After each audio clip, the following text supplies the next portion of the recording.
안녕하세요. 조현 목사입니다. 지난 한 주간 주의 은혜 가운데 다들 평안하셨습니까?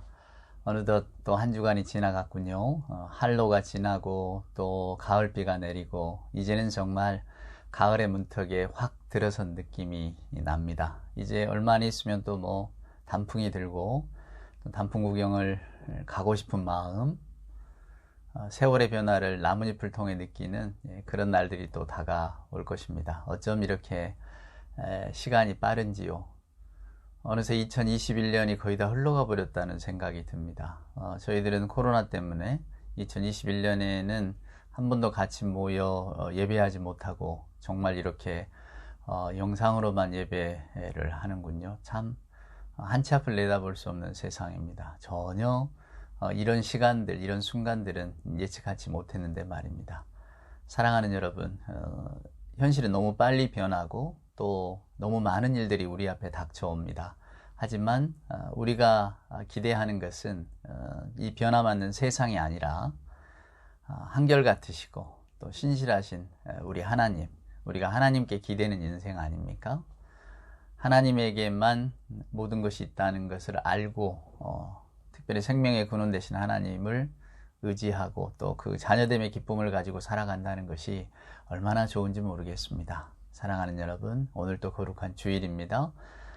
하나님 앞에 나와서 함께 예배하는 이 순간 세상의 그 무엇과도 바꿀 수 없는 평강과 기쁨이 넘쳐나기를 소원합니다. 우리 마음속에 이렇게 막 덮개처럼 붙은 한 주간의 여러 가지 일들, 또 어떤 그 욕망들, 분노, 좌절, 또 때로는 화가 치밀었던 순간들, 여러분 다 내려놓으시고 온전히 우리 하나님만 바라보십시다. 하나님만이 주시는 그 평강을 소망하면서 기쁨 중에 예배하실 때에 우리 하나님의 은혜가 저와 여러분에게 가득 넘쳐나기를 소원합니다. 우리 경배 찬송 부르면서 그 예배 입구에 들어서겠습니다. 찬양하라 내 영혼아, 찬양하라 내 영혼아, 찬양하라 내 영혼아, 온 마음과 정성 다하여 주 찬양하라. 경배하라 내 영혼아, 경배하라 내 영혼아, 온 마음과 정성 다하여 주 경배하라.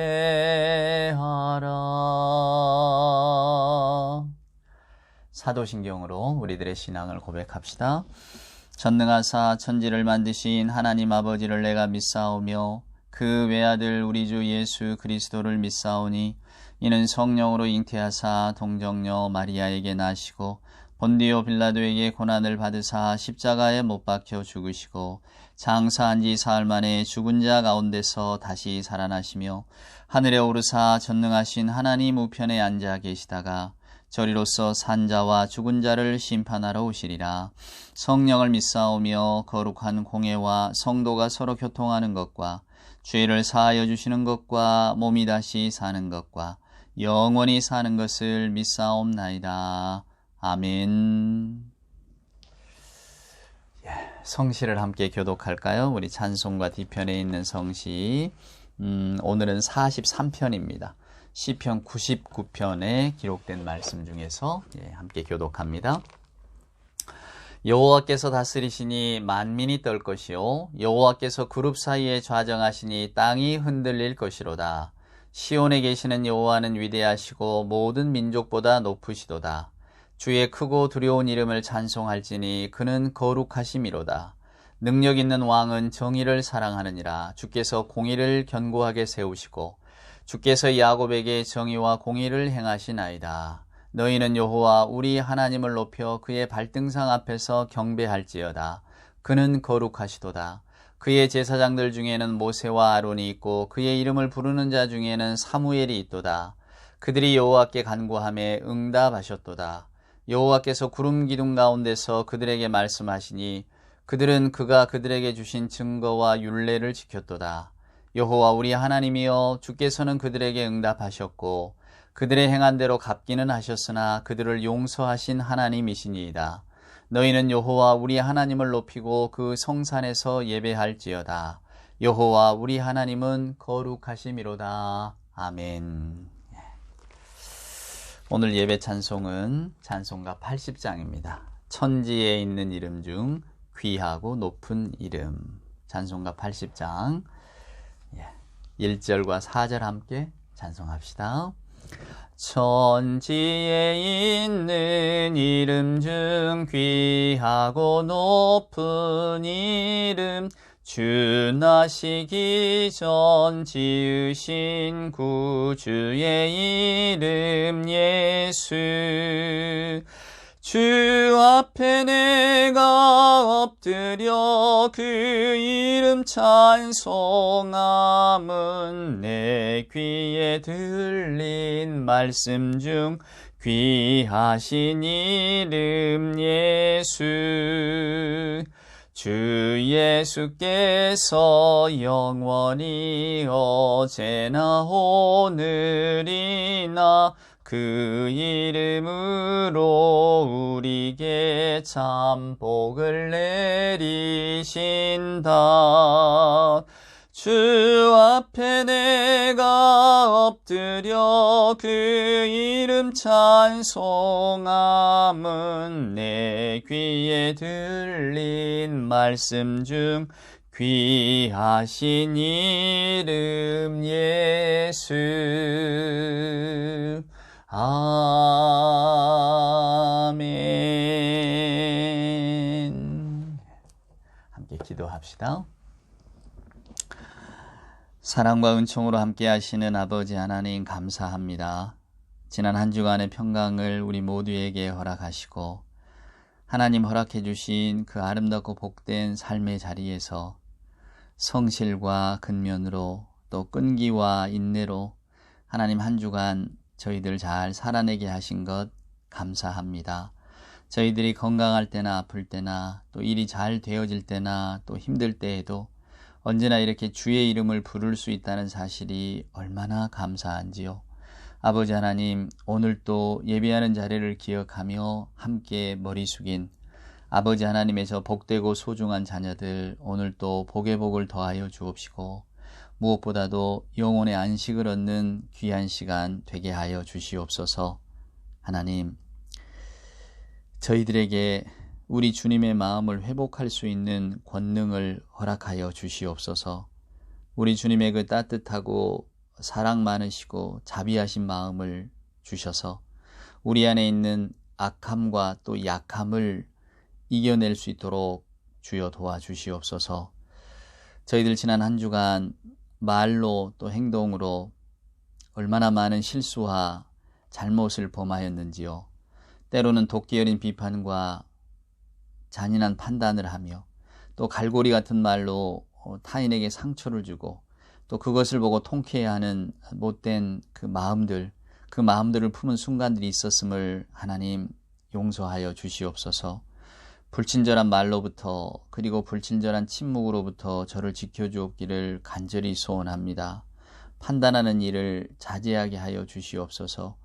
저의 비판이 친절하고 너그럽고 건설적인 말이 되게 하여 주옵시고 부드러운 내면을 허락하셔서 다른 사람과도 평화로이 지내며 말할 때나 행동할 때나 부드러울 수 있도록 주여 도와주시옵소서. 주님께서는 분쟁을 극복할 수 있는 평화를 주셨고 슬픔을 이길 수 있는 기쁨을 주셨고 증오를 물리칠 수 있는 사랑을 주셨음을 기억하게 하셔서 저희들 하나님의 자녀다운 모습을 회복하며 잘 살아갈 수 있도록 도와주시옵소서. 성령께서 우리를 떠나 계실 때에 저희들은 이 작은 것도 감당하지 못함을 압니다. 말과 행동을 제어하지 못하는 저희들의 어리석음을 주님 아시오니 오 성령께서 우리를 떠나지 마시고 매 순간순간 지켜 주시옵소서. 아버지 하나님, 가을이 옵니다. 가을에는 기도하게 하소서라던 시인을 기억합니다. 저희도 이 가을 기도하는 사람들이 되게 하여 주옵소서. 아무리 작고 사소한 일이라도 우리 주님께 아뢰게 하시고 주님의 음성을 들으며 주께서 우리에게 주시는 평강 따라 살아갈 수 있도록 저희들의 성마름과 급함과 욕심에 휘둘리는 그 마음들을, 또 세상의 것들을 사모하며 그것을 얻지 못하면 불안하고 불편한 마음들을, 또한 시기와 질투로부터 저희들을 구원하여 주옵시고 온전히 주님의 사랑을 기억하며 하나님, 우리를 덮치는 어둠을 이겨낼 수 있도록 주여 함께하여 주시옵소서. 이 시간도 여러 모양으로 저희들 주님 앞에 앉았습니다. 우리의 소망, 우리를 둘러싸고 있는 사회적인 환경들, 하나님, 세상 사람들이 바라고 원하는 것들, 우리가 바라는 세상, 여러 가지 소망들을 갖고 앉았사오나 이 시간 주님의 말씀을 들으면서 주님의 소망을 품게 하시고 주께서 행하신 일들을 기억하며 또 기대하며 넉넉한 마음, 주님의 말씀이 이루어지는 것을 믿고 호리의 의심 없이 따라가며 또 그 안에서 평강을 얻는 우리 모두가 되게 하여 주시옵소서. 하나님, 이번 주 들려주실 하나님의 말씀을 기억합니다. 하나님, 말씀 가운데 생명을 발견하게 하시고 저희들 그 말씀 붙들고 또 한 주간 잘 살아낼 수 있도록 주여 도와 주옵소서. 함께 하실 줄 믿사옵고 예수님의 귀하신 이름으로 기도드리옵나이다. 아멘. 오늘 우리에게 주시는 하나님의 말씀은 구약성경 열왕기상 12장에 있는 말씀입니다. 성경 페이지는 534페이지인데요. 그 솔로몬 사후, 솔로몬이 죽고 나서 그의 아들 르호보암과 그리고 이제 여로보암이라고 하는 어쩌면 새로운 지도자죠. 새로운 지도자 간에 분열이 일어나는, 그래서 이스라엘이 두 갈래로 쪼개어지는 분단 왕국이 되어지는 그런 역사가 기록되어 있는 장면입니다. 한번 말씀을 보십시다. 열왕기상 12장 1절입니다. 르호보암이 세겜으로 갔으니 이는 온 이스라엘이 그를 왕으로 삼고자 하여 세겜에 이르렀음이더라.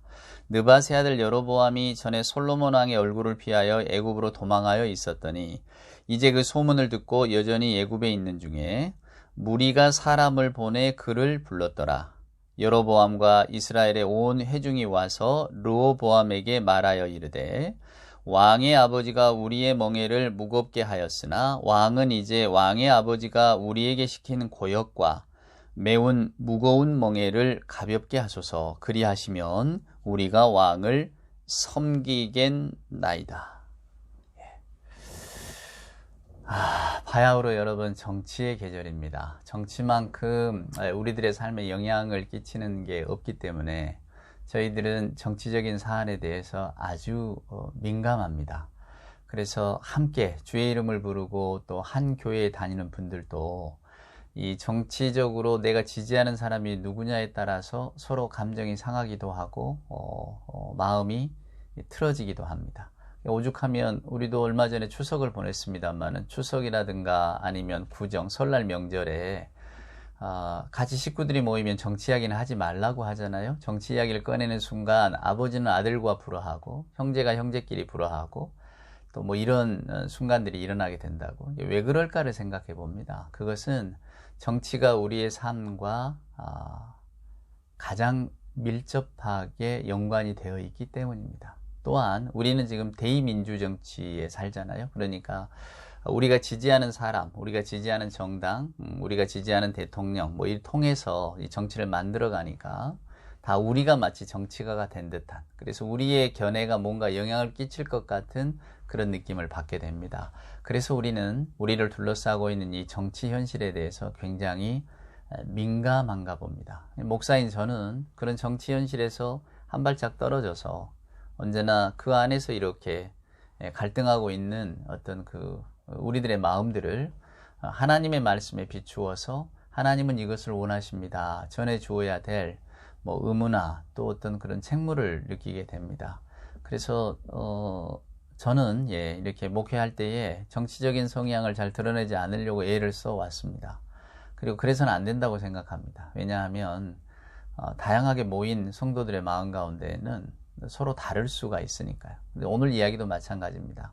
제가 설교 말씀을 드리기 전에 이 이야기를 드리는 이유는 쓸데없는 오해는 하시지 말라고, 하나님의 말씀을 저는 아무 가감 없이 물타기 하지 않고 전할 것이니까 여러분들이 보고 듣고 또 판단을 하시고 기도하시되, 그러나 저는 압니다. 결국은 뭐 여러분들은 여러분이 원하시는 그런 어떤 정치적인 성향에 따라서 투표도 하시고 지지도 하시겠죠. 제가 그걸 뭐라고 말할 수 있겠습니까? 그건 전부 여러분의 다 자유시고 또 여러분이 원하시는 대로 하는 겁니다. 우리 성경 말씀처럼 다 자기 속에 오른 대로 하니까요. 그러나 제가 늘 말씀드리는 것처럼 하나님의 말씀은 이렇다고, 하나님이 기뻐하시는 장면은 이런 장면이라고 저는 여러분들에게 성경 말씀을 비추어서 거울처럼 이렇게 비추어 드릴 뿐입니다. 우리가 지난주에도 제가 말씀을 드렸습니다만 누워서 존댓말 하기가 쉽지 않거든요. 어렵습니다. 그러니까 하나님의 말씀을 듣고 말씀은 그렇지만 내 마음은 이렇다. 우리가 늘 그렇게 살잖아요. 하나님의 말씀은 저기 있고 내 현실의 삶은 여기 있으니까 이게 너무 동떨어져 있는, 그래서 어쩌면 하나님께서 저와 여러분을 이 세상에 살게 하는 그 순간만큼 저는 그 간격을 이렇게 좁혀가라고 우리에게 시간을 주시는 것 같다는 생각이 듭니다.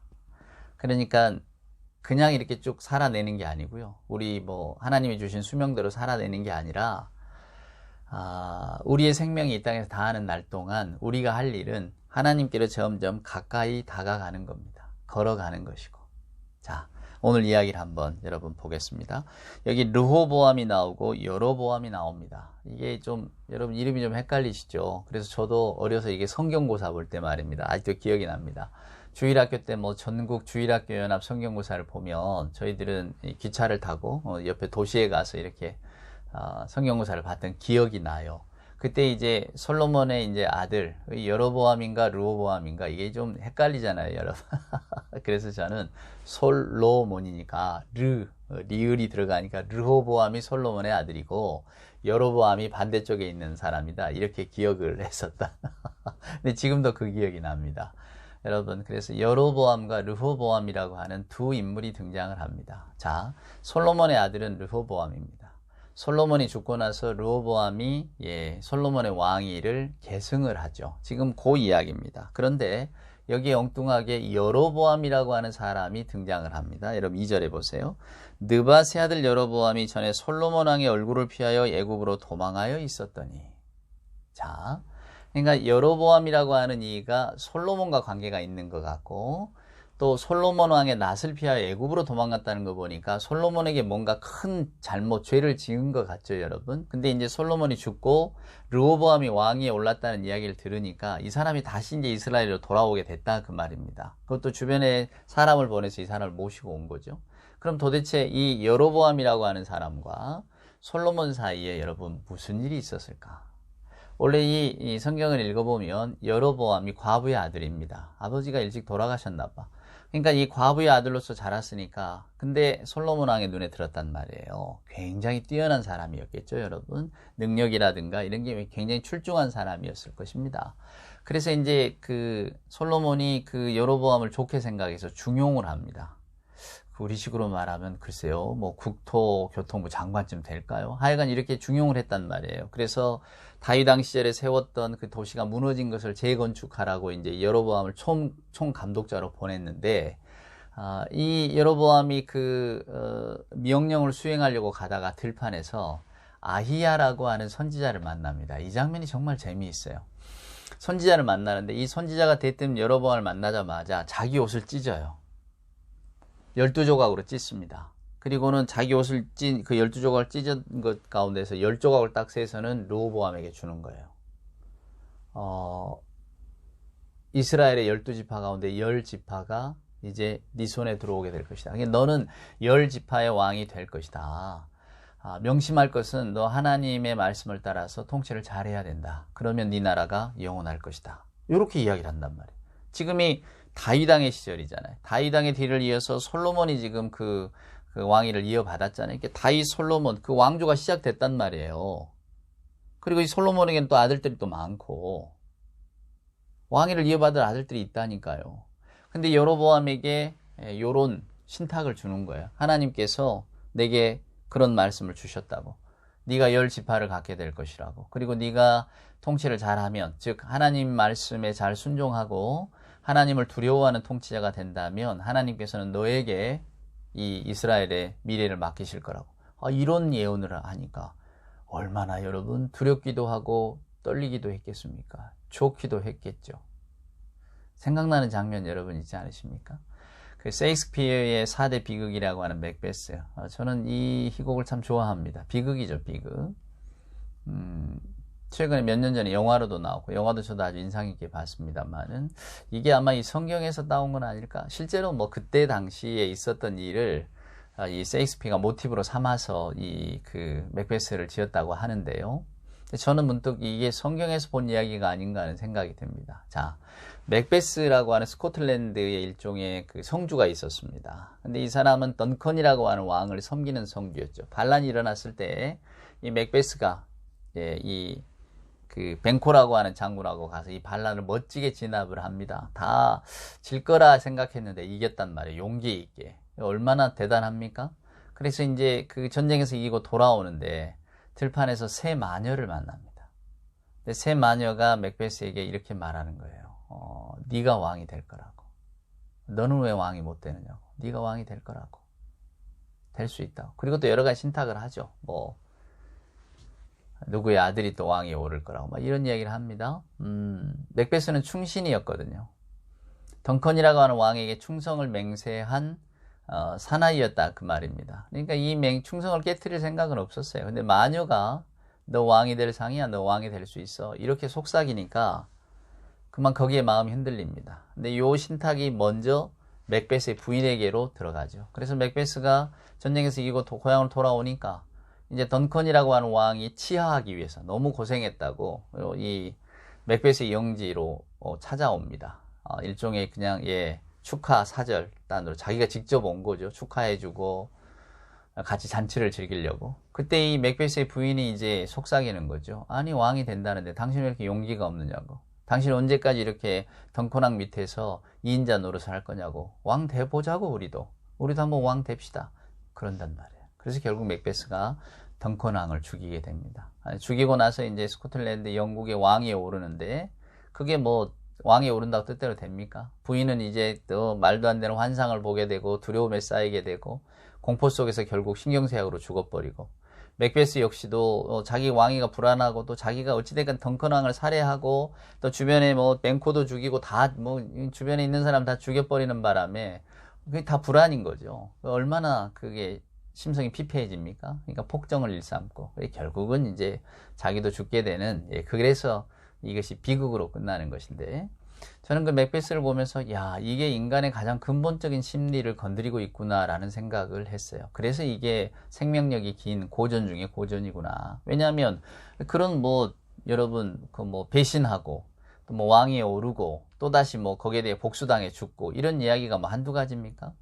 그런데 왜 셰익스피어 이 맥베스가 가장 그래도 우리 뇌리에 깊이 박혀 있을까? 그리고 지금도 공연이 되는가를 생각해 보면 인간의 가장 근본적인 심성을 건드리고 있는 거예요. 그건 뭐냐면 네가 뭐가 못났는데? 네가 뭐가 못났는데? 여러분 아담과 하와의 에덴 동산의 사건을 한번 기억해 보세요. 사단이 하와를 깹니다. 왜 그래야 되는데? 그죠? 왜 이 실과를 먹으면 안 되는데? 왜 그래야 되는데? 하나님이 못 먹게 하셨다고. 왜 꼭 그 말을 들어야 되는데? 그냥 네가 먹으면 되잖아. 너는 자유인이고 너는 네 마음대로 할 수 있는 그런 능력이 있잖아. 네가 왜 남의 말을 들어? 그냥 먹으면 돼. 네 요구대로 하면 돼. 이거 아닙니까? 성경이 말하는 인간의 죄는 교만입니다. 그건 뭐냐면 자기 뜻대로 하는 거죠. 자기 원대로 하는 겁니다. 자기 눈에 기쁜 대로 하는 거고요. 그러니까 제어가 없는 거죠. 하나님이 하지 말라 하신 것은 피조물의 입장에서 창조주의 말씀에 순종해야 되는 것인데 하나님께서는 그것 빼고는 다 자유를 주셨는데 그것마저도 인간은 걷어차 버리잖아요. 우리에게는 하나님이 필요 없어요. 나는 내 원대로 할 겁니다. 맥베스의 이야기는 너도 잘났는데 네가 저 사람보다 못한 게 뭐냐 이겁니다. 왜 너는 왕노릇 못하는데? 우리 마음속에는 다 왕 노릇하고자 하는 소망이 있잖아요. 여러분. 우리는 다윗과 솔로몬의 이름을 아름답게 기억합니다. 그런데 성경은 솔로몬에 대한 평가가 그렇게 좋지 못합니다. 아시죠, 여러분? 우리가 지혜로운 왕이다, 뭐 이스라엘의 가장 큰 부강을 이루었다, 뭐 이 정도로만 기억하지만은, 그러나 성경을 읽어보면 솔로몬에 대한 평가가 굉장히 냉정합니다. 솔로몬은 악을 행했다고 성경은 거침없이 말합니다. 솔로몬의 잘못으로 인하여 이스라엘 백성들이 대대로 이제 우상숭배에 시달리게 되고, 또 결국 나라가 분단이 됐잖아요. 분단이 되고 힘이 없고, 그래서 결국은 백성들이 너무 많은 고초를 겪게 되고, 힘이 없다는 건 이웃나라가 쉽게 침공한다는 거니까. 그러니까 오늘 이야기도 마찬가지입니다. 자, 솔로몬이 그런 사람이었습니다. 왕이 되기 위해서, 그리고 왕이 돼서 나라의 안정을 꾀하기 위해서, 자기 자신의 부귀영화를 누리기 위해서 이 사람 저 사람을 다 궁으로 불러들입니다. 그러니까 뭐 처첩을 많이 둔 거죠. 근데 처첩만 많이 두었냐면 처첩들이 달고 온 여러 이방신들을 그대로 다 용인을 했습니다. 이것도 좋고 저것도 좋고. 칭기스칸이 그랬다잖아요. 어느 구름에 비가 들어있을 줄 알아서 내가 이건 싫고 좋다 하겠느냐. 모두를 다 받아들여라. 원나라가 원래 포용정책 했잖아요. 종교를 다 받아들였단 말입니다. 솔로몬이 그랬어요. 다 받아들였어요. 그래서 정치적으로는 안정기를 누렸지만은 나라가 삐걱삐걱 되는 겁니다. 솔로몬에게도 여러분 왜 불안이 없었겠습니까? 당연히 불안이 있죠. 왜냐? 솔로몬은 자기 능력으로, 자기 힘으로 왕국을 세워나간다고 생각했을 사람이었기 때문입니다. 내 힘으로 뭔가를 이루겠다고 하는 사람은 근본적인 불안에 시달립니다. 내가 잘못되면 어떡하지? 또 어떤 말할 수 없는 세력이 있어서 나를 내치려고 하면 어떡하지? 그래서 솔로몬은 아마 더더욱 처첩에 집착했을 겁니다. 여자를 좋아하고 여자에 집착했다 그런 의미가 아니고요. 처첩 관계를 맺으면서 다 동맹을 맺잖아요. 이웃나라와. 그러면서 이제 자기 자신의 정치적인 입지를 강화시켜 나갔을 겁니다. 그때 이제 솔로몬의 귀에 이 여로보암 이야기가 들려온 거예요. 아, 젊은 지도자. 괜찮단 말이에요. 청년 지도자로 뽑아놨단 말이에요. 자기가. 그것은 자기 신하로 뽑아놓은 거지 왕대라고 뽑아놓은 건 아니었거든요. 그런데 막상 뽑아놓고 나니까 일처리를 너무 잘해. 그래서 이제 더 큰 일을 맡겼단 말이죠. 아주 신임을 한 겁니다. 신복으로. 아, 정말로 내 대를 이어서 내 아들이 왕에 올라도 얘가 잘 도와주겠거니. 그런 생각을 왜 안 했겠습니까? 근데 귀에 엉뚱한 소리가 들려오는 겁니다. 아, 저 여로보암이 신탁을 받았는데 지가 왕이 될 거래. 솔로몬은 어떻게 알았을까요, 여러분? 들판에는 아이야하고 이 여로보암 둘밖에 없었는데 아마 여로보암 측에서 흘렸겠죠. 측근이 말했든지 뭔가 하여간 떠도는 이야기들을 만들어냈겠죠. 왜 왕이 돼야 되니까. 당연히 솔로몬 다음에 그 아들들이 이어받을 걸로 생각하는 이스라엘 사람들에게 아히야라고 하는 하나님의 선지자가 이런 신탁을 주었다고. 이것은 곧 하나님의 뜻이라고. 왜 여러분 떠들고 싶지 않았겠습니까? 왜 솔로몬과 그의 아들만 왕이 돼야 됩니까? 내가 능력이 모자란 게 없는데 나도 왕이 되고 싶다. 그런 욕망이 여러분 왜 없었겠어요? 결국 이 일로 인해서 이제 솔로몬의 눈밖에 나서 결국 솔로몬이 죽이려고 하니까 애굽으로 도망을 간 겁니다. 근데 이제 솔로몬이 죽었어요. 호재죠. 이제 드디어 자기를 죽이려고 하는 왕이 죽었는데 그 다음에 이제 그 아들 르호보암이 왕위에 올랐는데 이게 신통치가 않은 겁니다, 여러분. 신통치가 않아요.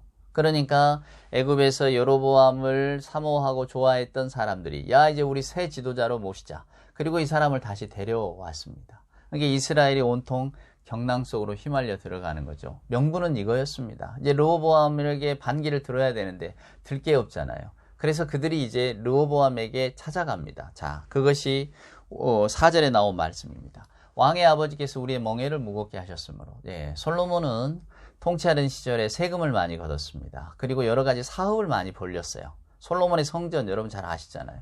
우리는 크고 웅장한 성전을 기억합니다만은 그 성전을 짓기 위해서 얼마나 많은 이스라엘의 백성들의 노역, 땀과 눈물이 들어갔는가를 여러분이 생각하셔야 됩니다.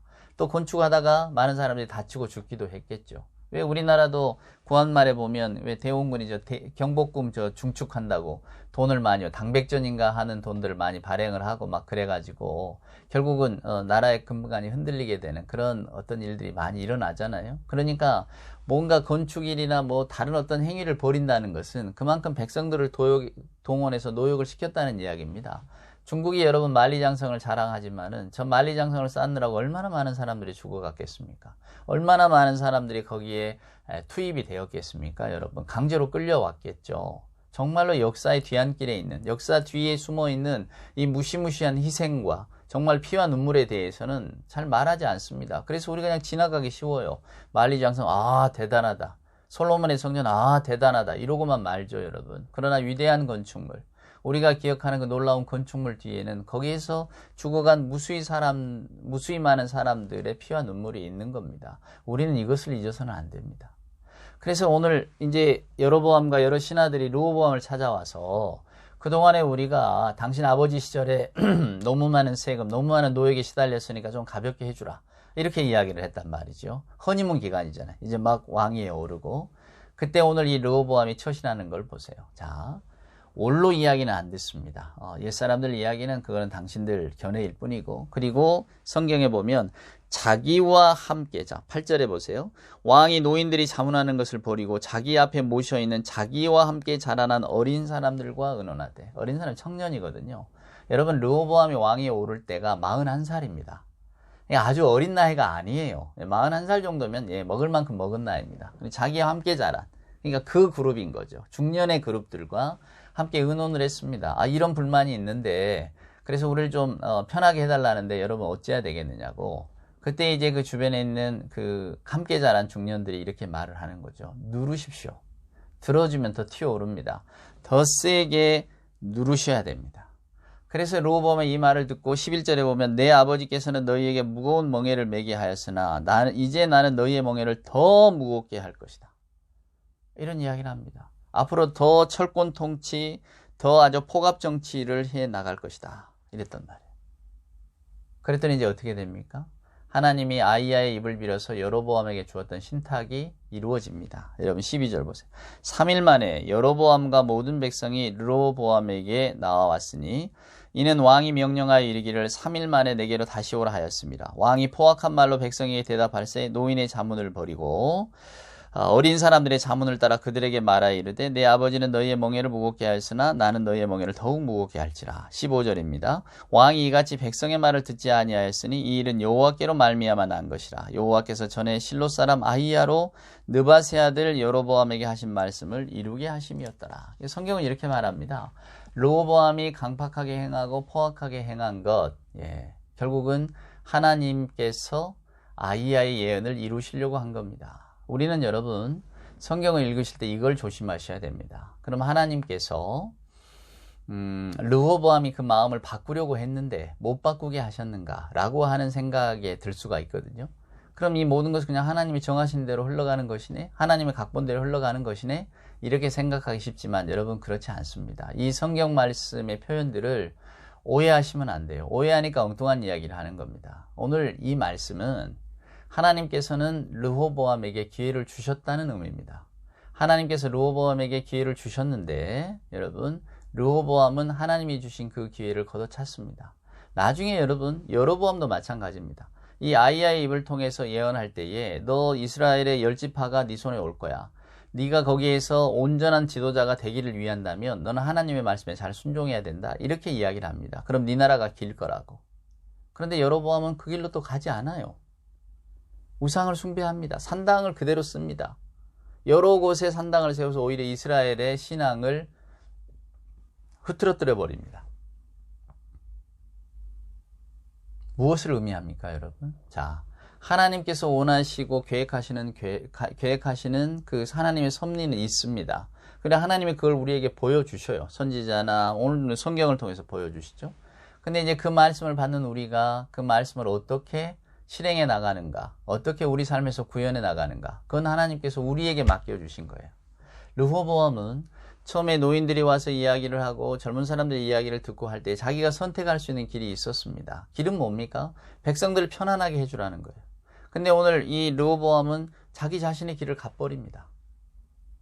전제군주의 길을 가는 거예요. 여러분, 르호보암이 처첩을 한 60여 명 둡니다. 아버지를 보고 배웠겠죠. 아들이 20명, 딸이 60명, 막 굉장히 많아요. 이것은 여러분, 원래 이스라엘은 평등 공동체입니다. 그러니까 지파들이 다 평등한 거예요. 누가 앞서고 누가 더 뒤처지는 게 아닙니다.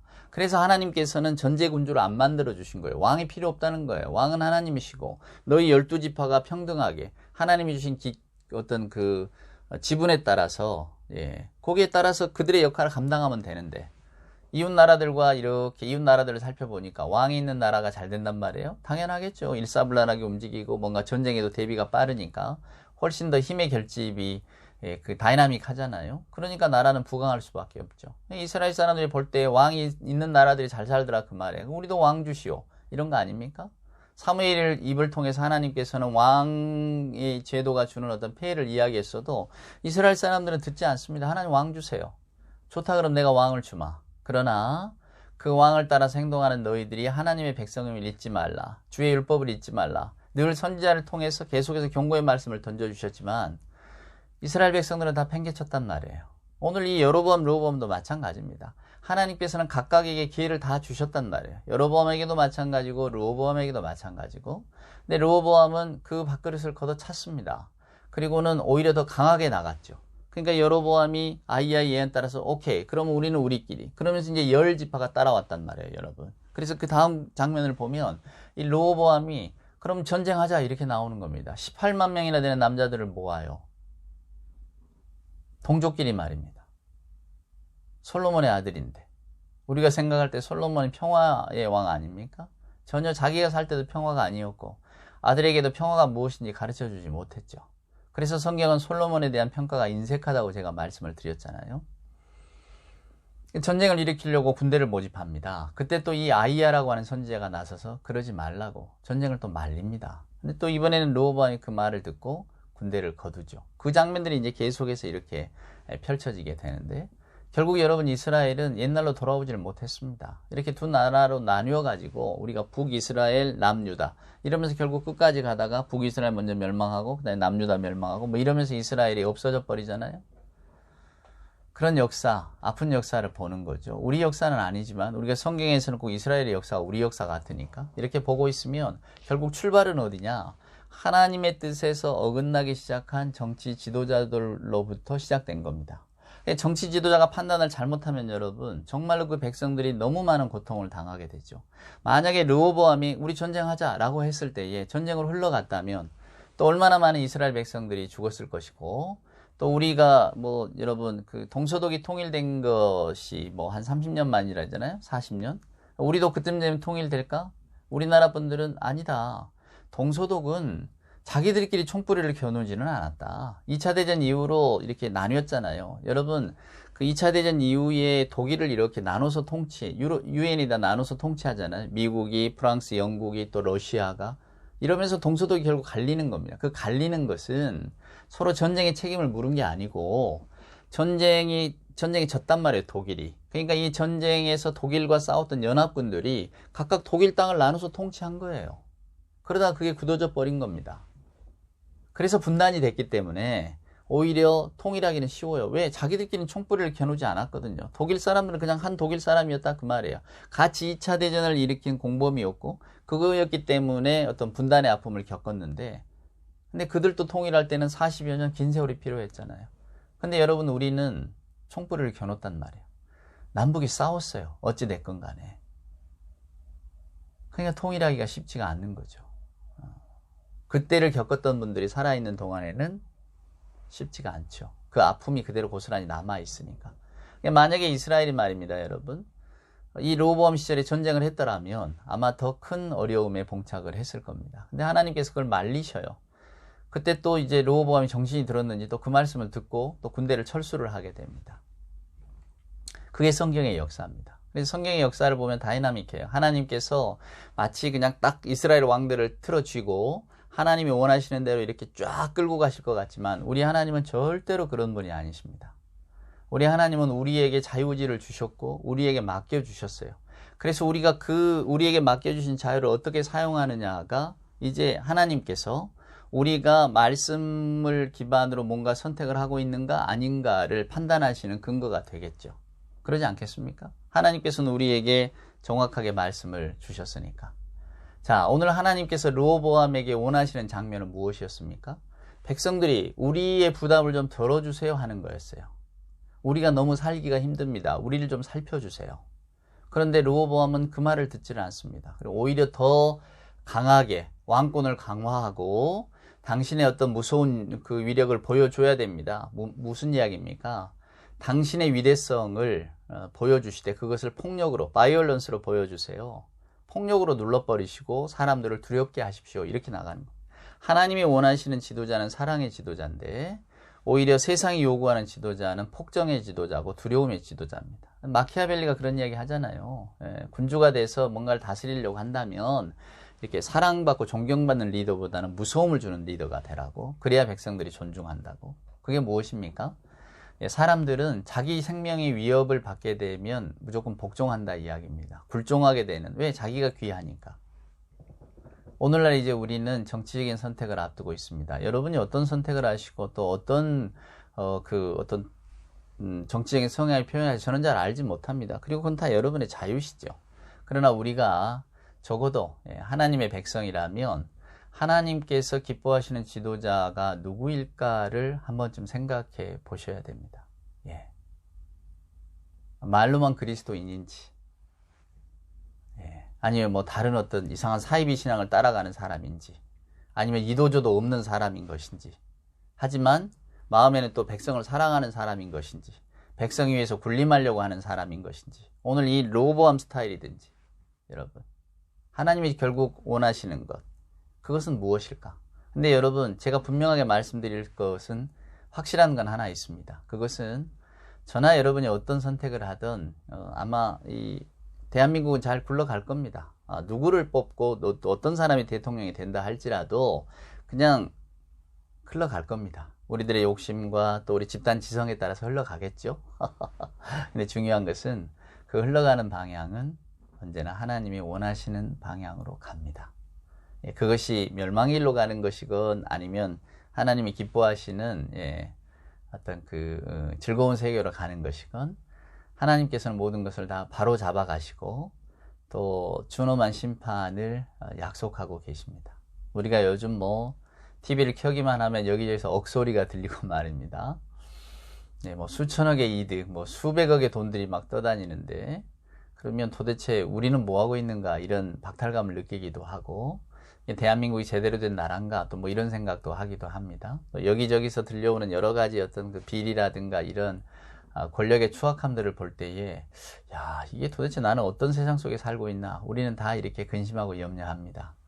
그러나 사랑하는 여러분, 우리가 살아가는 세상은 예나 지금이나 다 똑같은 모습이었습니다. 오늘 이 솔로몬의 시절에도 이 권모술수가 얼마나 치열합니까? 서로 왕이 되려고 하고 왕으로 세우려고 하고 또 왕이 된 자는 불안해서 누구를 죽이려고 하고 그 맥베스와 같은 상황이 그대로 벌어진단 말이에요. 여기저기서 나는 왜 대통령이 못 되냐? 나도 될 수 있다. 우리는 크게나 작게나 다 내가 중심인 세계를 살아야 직성이 풀리는 사람들이잖아요. 성경은 이것을 죄라고 규정합니다만은 우리는 이까짓 게 무슨 죄냐고 말이에요. 우리가 타인에게 피해를 끼치지 않고 사회 질서를 깨트리지만 않는 이상에 우리는 그냥 내 힘대로 내 소견대로 살아갈 뿐이지 뭐 이렇게 생각하지만은 제가 말씀드리잖아요. 성경이 그것을 죄라고 규정을 하고 있다고. 근데 우리는 죄인 줄 모르고 살아가는 거죠. 그렇지만 종국에는 우리가 어떤 모습으로 살아가든 하나님께서는 하나님이 원하시는 방향으로 모든 물줄기를 다 틀어버리신다는 것을 항상 기억하십시오. 그래서 여러분, 그저 우리가 어떤 선택을 하든지 진정으로 믿는 자라면 하나님의 마음에 합하고 하나님이 기뻐하시는 사람을 세워주십시오. 이렇게 기도하는 것이 맞고요. 또 그러한 것을 위해서 또 우리가 우리의 생각과 또 우리의 마음을 표현할 수 있는 것. 하지만 우리가 우리의 욕심 따라서 표현한다고 해서 그럼 하나님께서는 잠자코 계실 것이냐? 그런 것은 아니라는 것을 꼭 기억하십시오. 우리가 그것을 목도하든 아니면 그 하나님께서 원하시는 게 훨씬 늦게 나타나서 우리는 다 이 땅에 없는 생명이 되어질지는 몰라도 그러나 하나님은 하나님이 원하시는 방식대로 끌고 가십니다. 단지 우리가 어떤 선택을 하느냐를 지켜보실 뿐이죠. 오늘 여러분 여로보암, 르호보암 이야기를 조금 더 길게 해드려야 되는데 그 이야기는 한번 여러분들이 열왕기상을 한번 쭉 읽어가 보시기를 바랍니다. 그런데 성경은 정말로 너무나 생생합니다. 우리들의 살아가는 모습들을 너무 날것으로 잘 보여주고 있고요. 그래서 저희들이 이렇게 비록 뭐 수천 년 전의 이야기를 할지라도 옛 이야기가 아니라 지금 내 앞에서 벌어지는 일처럼 이렇게 볼 수 있는 것 같습니다. 사랑하는 여러분, 솔로몬도 여로보암도 르호보암도 다 자기가 원하는 길을 걸어갔습니다. 그러나 하나님께서 이 세 사람에게 행하셨던 결국 그 심판의 결과라고 하는 것은 성경이 드러내 보여주고 있습니다. 저와 여러분은 어떤 길을 걸어가야 할까요? 정답은 하나님이 기뻐하시는 길입니다. 내 욕심과 내 생각과 하나님의 말씀이 충돌할 때는 하나님의 말씀을 선택할 수 있는 용기를 달라고 우리 항상 기도해야 됩니다. 그 기도를 올릴 수 있는 한 주간 또 앞으로의 우리를 둘러싸고 있는 어떤 사회적인 이슈라든가 또 어떤 그 정치적인 문제들이 우리 마음을 혼란스럽게 할 때에 여러분 항상 머릿속으로 생각하십시오. 하나님이 기뻐하시는 사람, 지도자는 누굴까를 생각하시고 최대한 거기에 가까운 사람을 선택하시면 됩니다. 그러면 여러분들이 말씀을 듣고 또한 말씀을 기억하는 신자로서의 마땅한 삶을 살아갈 수가 있겠죠. 시절이 하수상하니 오늘 주의 말씀을 열왕기상에서 생각나는 말씀이 있어서 보았습니다. 이 말씀이 저나 여러분에게 또 한 주간 귀한 묵상과 또 기도의 제목이 되기를 간절히 소망합니다. 기도하시겠습니다.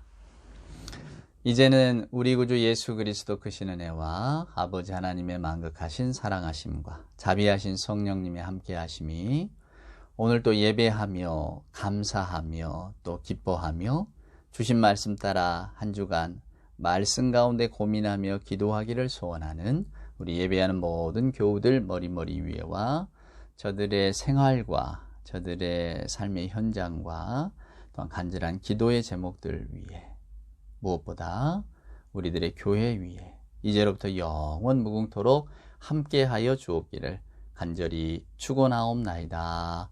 아멘.